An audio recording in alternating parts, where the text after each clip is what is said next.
Stephen's really going to be focusing on one important fact, that if you use a narrow side of the comb in curly or afro hair all the way to the top, then you're going to be creating a very beautiful graduated shape by working with tension and working with the repellent of the hair. Stephen started off with a side parting and separated the fringe where that became asymmetric. He started on the left hand side with a diagonal backward section and used a narrow part of the comb. The comb was cut in with the line completely parallel in terms of the angle. It's important to note that Stephen's body position is directly in front of the cutting line as he's cutting. Stephen's moving on to the last section on the head now, on the first side and the first zone.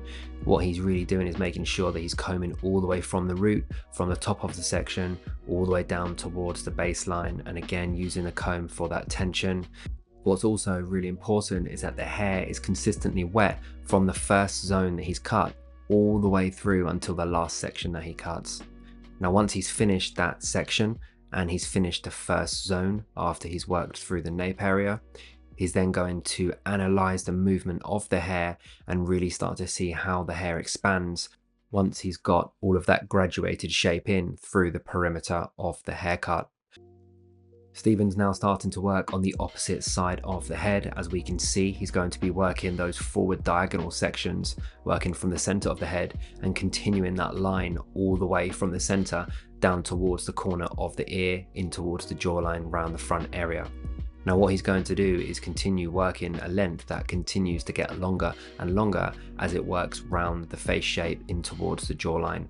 Let's now move the hair around and just free the shape up a little bit before moving on to the fringe zone, which is going to be the next section that we cut through.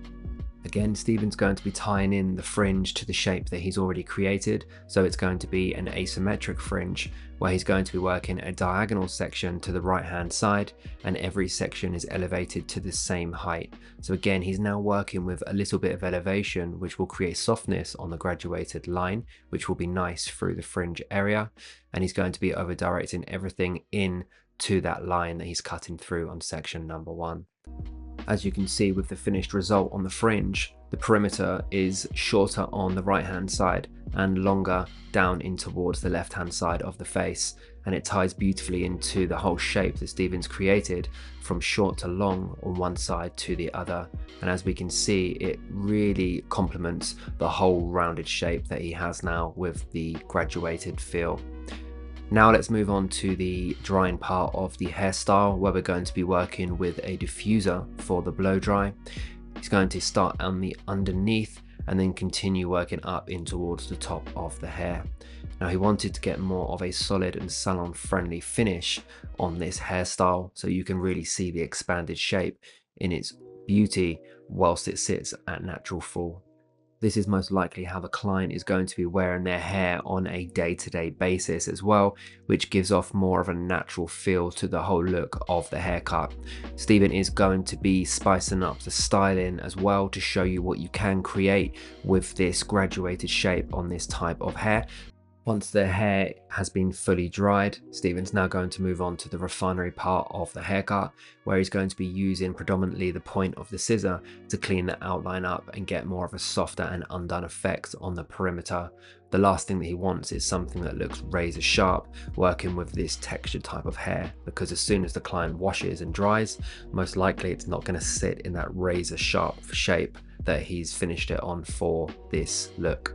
Let's now continue working around the head shape in towards the jawline area and down towards the nape, just working with that really consistent thumb and scissor movement. As you can see, Stephen's working with the middle finger underneath the scissor to keep that beautiful balance and consistency in terms of how he's holding the scissor and where he's pushing it in towards the hair. As you now work up in towards the face area, you really have the option to either frame the face or continue working that long into the short, where it's a consistent shape all the way from the shortest to the longest point, running round with that curved line.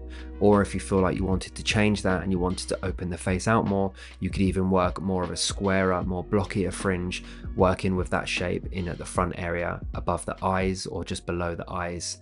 So really you have that creative freedom right now to change the shape and change the look of the front of the face to really personalize to your liking and to the client's liking and needs.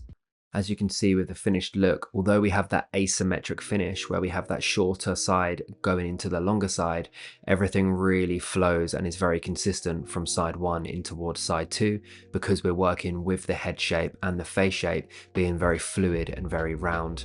You could easily tweak this shape to be more asymmetric or be more squarer in shape, whatever you feel. But as you can see, we have 2 different looks on the styling to be more dramatic and more editorial, and something more relaxed and more day-to-day. Thank you for watching this haircutting tutorial. We hope to see you on the next one.